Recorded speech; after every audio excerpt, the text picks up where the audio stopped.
स्नेह नहीं है, मैं तेरे सामने कन्फेस कर रही हूं ना। तो जब मैं तुझको ये कह रहा हूं कि तू कुछ ऐसा काम कर बेटा कि मुझको तेरे पर स्नेह जगे, बहुत फाइन पॉलिश्ड वर्ड में मैंने तुझको कन्वे कर दिया कि मुझको तेरे प्रति स्नेह नहीं है। ऐसे जब अपन प्रभु को कह रहे हैं कि प्रभु कुछ ऐसा करो कि हम आपको आश्रय मान पावे, बात बहुत दीनता भरे शब्दों में अपन ने प्रभु के सामने स्पष्ट कह दी कि अभी मनस्थिति ऐसी नहीं है कि आप हमारे आश्रय हो। तो वाह क्षुद्रता पे महाप्रभु जी नहीं ध्यान लेना चाह रहे हैं। महाप्रभु जी कह रहे हैं आप अपने ऑटो सजेशन से और वाणी के उच्चारण से अपनो कन्विक्शन डेवलप करो। मांगे जाए कोई बखत तो मांगे जाए, अब हम कोई चिंता की बात नहीं है। ख्याल में आई ना?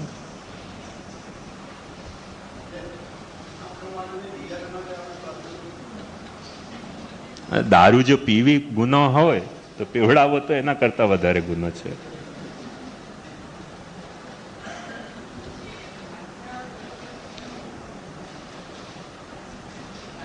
सुनाई नहीं दे रहा?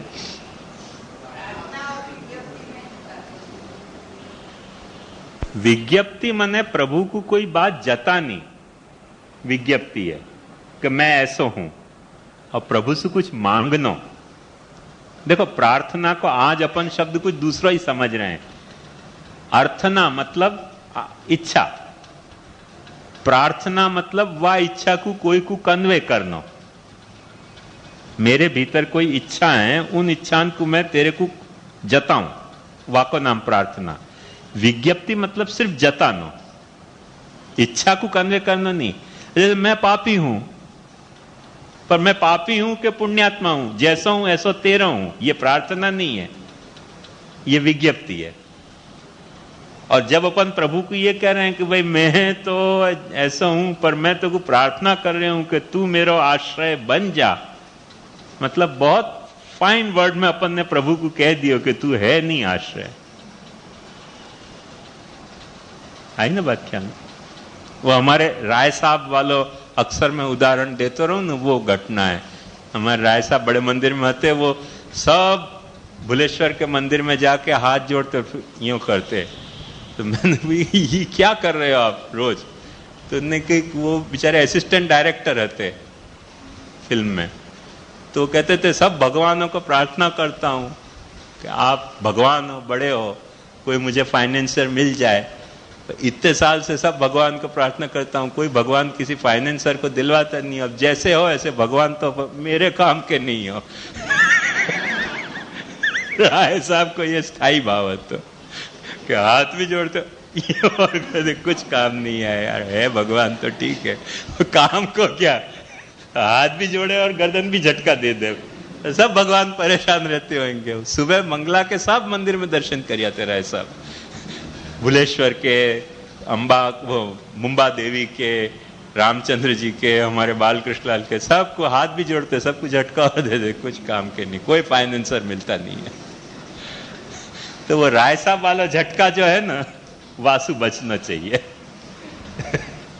बात आई ना ख्याल में? वो क्वाइट एपरेंट झटका तो, पर ऐसे पॉलिश झटका से भी बचे तो अच्छी बात है। कभी दिवाई जाए झटका, राय साहब की बेचारे की कोई जेन्युइन प्रॉब्लम होगी या कोई ह्यूमन डिफिकल्टी के रूप में समझे तो अपने को सिंपैथी होवे गरीब के प्रति, हो जाए तो हो जाए, फिर सुधार के अपने को ट्रैक पे लाने की जरूरत है। ये जो विवेक धैर्याश्रय की बात बताई, या के बाद आचार्य चरण, अब ध्यान से समझो कि सारो दारो मदार आचार्य चरण ने एवं आश्रयणम प्रोक्तम सर्वेशाम सर्वदा हितम कलौ भक्त्यादि मार्गा ही दुस्साध्या इति में मति, या सूत्र को पकड़ के आखो कृष्णाश्रय अब चालू हो रहा है। एवं आश्रयणम प्रोक्तम सर्वेशाम सर्वदा हितम कलौ भक्त्यादि मार्गा ही दुस्साध्या इति में मति, या सूत्र को फिर से भाष्य महाप्रभु जी अब कृष्णाश्रय में कर रहे हैं। इनमें और या में भाष्य सूत्र भाष्य भाव संबंध है। भाव विवेक धैर्याश्रय सूत्र बन गयो, ये एवं आश्रयणम प्रोक्तम सर्वेशाम सर्वदाम, और वाह श्लोक को आखो कृष्णाश्रय भाष्य के रूप में आ रहे हो। तो एक बात ध्यान से समझो कि ये जो अपनी दुस्साध्यता है भक्त्यादि मार्गन की कलयुग में, वो दुस्साध्यता किन कारणन से हो रही है? तो वाकई महाप्रभु जी ने कुछ फैक्टर गिनाए हैं कि जैसे लोक की सारी व्यवस्था उच्छिन्न हो गई। अब देखो ये बात फिर से वह तरह से शुरू हो रही है कि जा वक्त अपन कंस्ट्रक्शन करना है तो जमीन ऐसी मिल जाए अपने को कि जो मजबूत है, ठोस है, पथरीली है, तो थोड़ी सी नींव के साथ कंस्ट्रक्शन शुरू हो जाएगा। पर यदि जमीन खुद भीतर पोली है तो नींव को डालने के लिए अपने को भीतर भी बहुत खुदाई करनी पड़ेगी, तब जाके ऊपर स्ट्रक्चर ग्राउंड लेवल पे खड़ो किया जा सकेगा। तो वो जो नींव की जमीन की जो पोलाई है वो तुमको दिखा रहे हैं, और कृष्णाश्रय को जो फाउंडेशन है उतना डीपर डालना चाह रहे हैं महाप्रभु जी कि उतना फेलियर हो जाए, खड्डा इतना नीचे गयो, ये ग्राउंड लेवल से और इतने नीचे जाओ, एक ग्राउंड लेवल दिखायो, वह ग्राउंड लेवल से खोद खोद के और नीचे जाओ, जितने जा सकते हो उतने नीचे के जाने के बाद कृष्णाश्रय के फाउंडेशन से पांचों स्ट्रक्चर फिर से रिनोवेट करो। ये बात या कृष्णाश्रय के पीछे आखिर महाप्रभु जी की पॉलिसी कि वो जमीन लेवल से भी और नीचे जाओ। कलौ भक्त्यादि मार्गा ही दुस्साध्या, ठीक है दुस्साध्या, बाकी दुस्साध्यता की दुस्साध्यता कितनी? और खड्डा खोदो, जो लेवल है ग्राउंड को वासो भी नीचे जाओ, जितना जा सकते हो नीचे जाओ। वो सारा जाके खोद के खड्डा दिखा रहे हैं कि जमीन नीचे तक कितनी पोली है, यह बात को समझो। वहां से कृष्णाश्रय को फाउंडेशन डाल के फिर अपन आखो स्ट्रक्चर खड़ो करेंगे। कृष्ण एवं गतिर्मम, कृष्ण एवं गतिर्मम। ये देखो बात ध्यान से आई ना समझ में? ये आखी पॉलिसी से चल रहे हो कि लोकाश्रय वेदाश्रय। अब निरंतर अपन यह बात को देखते आए हैं कि जो प्रावाहिक जीव है वो लोक में है, वो लौकिक जीव को थोड़ा सुधार के वेद के संस्कार से मर्यादिक जीव बनाया जाए है। सो वो लोक और वेद दोनों को महाप्रभु जी लौकिकत्वम वैदिकत्वम कापट्यात से भी अपन कैसे आए, और सब तरह से ये सारो जो रेफरेंस है वो पहले से चले आ रहे है। इको यणची की तरह अच्छी की जैसे अनुवृत्ति होवे ना, वह तरह से अनुवृत्ति चली आ रही है कि जो लोक और वेद जो हैं वो तुमको सहाय नहीं करेंगे। जा तरीके की लोक व्यवस्था है, जा तरीके की वेद की व्यवस्था है, वो तुमको सहायक नहीं होगी आज की तारीख में। वह स्थिति में कृष्ण भक्ति करनी कि कृष्ण भक्ति से भी ऐसा अपने निराश हो जानो। यदि लोग तुम्हारे को सहायक नहीं हो रहे हो कृष्ण भक्ति में, यदि वेद तुमको सहायक नहीं हो रहे हो कृष्ण भक्ति में, तो क्या कृष्ण भक्ति के प्रोग्राम को ड्रॉप करना कि फिर से भी कुछ स्टार्ट हो सके है? बच्चन की एक बहुत सुंदर कविता है, हमें वो बच्चन क्या है, इन चिकने ताजे नए हरे पत्तों के साए में सुमने फिर प्यार नया हो सकता है। इन चिकने ताजे, पतझड़ आ गई ना, तो पतझड़ आ गई और सब पत्ताएं खिर गए, वृक्ष पैसु फूलें भी सब खिर गए।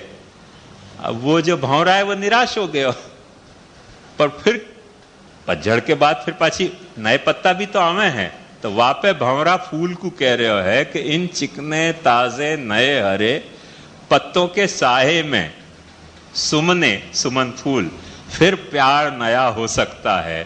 हर दंत समय का जो लगता, मानो विषदंत नहीं होता। दुख मानव के मन के ऊपर सब दिन बलवंत नहीं होता। आहें उठती, आंसू झरते, सपने पीले पड़ते, लेकिन जीवन में पतझड़ आने से जीवन का अंत नहीं होता। इन चिकने ताजे नए हरे पत्तों के साए में सुमने फिर प्यार नया हो सकता है। ऐसे जो लोक व्यवस्था, जो वेद व्यवस्था सारी कोलैप्स हो गई है, वहां में एक वक्त ठाकुर जी को बस ये बात कह के देखो कि फिर प्यार नया हो सकता है। जीवन में पतझड़ आने से जीवन का अंत नहीं होता। वो बात महाप्रभु जी यहाँ समझाना चाह रहे हैं कि सर्व मार्गेषु नष्टेषु कलौच खल धर्मणि पाषंड प्रचुरे लोके। एक वक्त तो इतना कह के देखो आकू के कृष्ण है वो गतिर्मम, फिर प्यार नया हो सकता है। नया प्यार फिर से पनप जाएगा, फिर वो रंगरेलियां, फिर वो अटखेलियां शुरू हो सके हैं। फूल और भौरा के बीच की, पर एक वक्त इजहार करने की जरूरत है। मन में वो आशा और विश्वास को फिर से माने जोड़ने की जरूरत है। टूटे भय, निराशा में टूटे भय अपने विश्वास और श्रद्धा और निष्ठा में फिर ये बल लाने की जरूरत है, तो फिर प्यार नया हो सकता है। तो वो बात ध्यान समझो कि लोकाश्रय क, वेदाश्रय ख, वैफल्य निरूपण पूर्वकम, कृष्णाश्रय दैट इज ग, साफल्य निरूपणाय। मने लोकाश्रय फेल हो गयो, मने प्रवाह को जो उपलब्ध है व्यवस्था वो भी फेल हो गई, और वेदाश्रय मने मर्यादी को जी जीव को जो व्यवस्था उपलब्ध है वो भी कोलैप्स हो गई। फिर कोई चिंता की बात नहीं, आ गयो पतझड़, आ गयो तो आ गयो, पर कृष्ण को फूल फिर से खिल रहे है कि नहीं खिल रहे है। एक वक्त खिलतो हो कृष्णाश्रय को फूल, तो इजहार कर दो वाको कि कृष्ण एव गतिर्मम, पाछो क्रम शुरू हो सकेगो, घबराने की कोई बात नहीं है। कृष्णाश्रय साफल्य निरूपणाय षण्णाम धर्मांगानाम काल देश द्रव्य कर्तृमंत्र कर्मणाम संप्रति असाधकता। धर्म के 6 अंग हैं, काल देश द्रव्य कर्ता मंत्र और कर्म, वो सब फेलियर हो गए, सब फ्लॉप गए। और कर्म ज्ञान भक्ति प्रपत्ति, इन सब मार्ग के एंगल से जा मार्ग के दृष्टि से सोचनो है सोचो, कृष्णाश्रय अभी भी सफल है और सफल रहेगो। ये एक आश्वस्तता, ये अपने मन को एक संबल प्रदान करने के लिए महाप्रभु जी ने कृष्णाश्रय निरूपण किया है। लोक अब जाके अनुसार पहले श्लोक में देख लो, लोकाश्रय वैफल्य निरूपण पूर्वकम, कृष्णाश्रय साफल्य निरूपण है। लोकाश्रय की विफलता को निरूपण, कृष्णाश्रय की सफलता को निरूपण के अंतर्गत षड्विध धर्म के जो अंग हैं वहां में काल को, काल देखो एक है, वो काल को संप्रति असाधकता, काल से तुम अपेक्षा मत रखो, कुछ कृष्ण से अपेक्षा रखो। जो भी कुछ तुमको सिद्ध करना है, भक्ति सिद्ध करनी है, जो कुछ सिद्ध करना है, भक्ति के चारों अंग में से जा अंग में तुमको जाने में तकलीफ हो रही है, वह अंग को साधने के लिए तुम काल की अपेक्षा मत रखो कि कलिकाल आवी गयो, अरे आवी गयो तो भाड़ में गयो, तमें कृष्ण ने पकड़ो ना। वो बात महाप्रभु जी कह रहे हैं कि सर्व मार्गेशु नष्टेशु कलौच खल धर्मणि, सारे मार्ग नष्ट हो गए हों, कली जो है वो खल को ही धर्म होए, माने बदमाशी और बदमाशी के अलावा कुछ नहीं, ऐसा भी होए। पाषंड प्रचुरे लोके, लोकाश्रय को वैफल्य बता रहे हैं। कृष्ण एव गतिर्मम, कृष्ण तो मेरी गति है कि नहीं, कृष्ण की गति में मेरे कोई व्यवधान आ नहीं सके। इन सब में व्यवधान आ गए हैं, कृष्ण गति के लिए कोई व्यवधान की जरूरत नहीं है। लोकाश्रय वैफल्य निरूपण पूर्वकम, कृष्णाश्रय साफल्य निरूपणाय षड्विध धर्मांगेषु देशस्य संप्रति असाधकता, देश भी असाधक हो गया। वो बात बता रहे हैं कि देश की क्या स्थिति है कि म्लेच्छाक्रांत देश हो गए हैं, पापैक निलय हो गए। जा क्वार्टर में, जा दिशा में निगाह डालो, वहां सब पाप के अड्डा ही जमे भय हैं और कुछ नहीं है। सत पीड़ा व्यग्र लोगेशु, या पाप के अड्डा में कोई सत कर्म सज्जन रहना चाहे तो वो ही दुखी है, दुर्जन कोई दुखी नहीं है तो है ये सिचुएशन, बहुत बड़ी पतझड़ है, पर फिर भी कृष्ण एव गतिर्मम, फिर प्यार नया हो सकता है। ये बात को ध्यान से भूलो मत। लोकाश्रय वैफल्य निरूपण पूर्वकम, कृष्णाश्रय साफल्य निरूपणाय षड्विध धर्मांगेषु द्रव्य से संप्रति असाधकता। द्रव्य माने जिन चीजन से अपन द्रव्य करें, जिन चीजन से अपन धर्म सिद्ध करते हो, द्रव्य माने पैसा नहीं, मैटर, कोई भी वस्तु। तो मैटर की क्या हाल है, मैटर कितनी अशुद्ध है, वह को महाप्रभु जी ने सबसे बड़ी शुद्धतम जो गंगा जी आती वह को पकड़ के यहाँ पधरा लाए कि गंगादि तीर्थ वरीयेषु, जो सबको शुद्ध करने वाली बेचारी गंगा आती वो सबसे ज्यादा आज पॉल्यूटेड है। दुष्ट ही रेवा वृतेश्वर, दुष्ट के अलावा वहां के किनारा पे और कोई नहीं, अच्छे आदमी कहीं और मिल जाएंगे रहते हुए, पर गंगा और जमुना के किनारे सज्जन रहते मिले ये बात बड़ी मुश्किल है। सब गिलिंडर ही गिलिंडर बसे हुए हैं। तो दुष्ट ही रेवा वृतेश्वर, वो देवताएं इनसे डर के भाग जाएं ऐसे गिलिंडर पाचे। तिरोहितादि देवेशु कृष्ण है तो है, अब हमें क्या करना, घबराने की वाकई जरूरत नहीं है, फिर प्यार नया हो सकता है। कृष्ण एव गतिर्मम, कृष्ण में अभी कोई लफड़ा नहीं आया, ये बात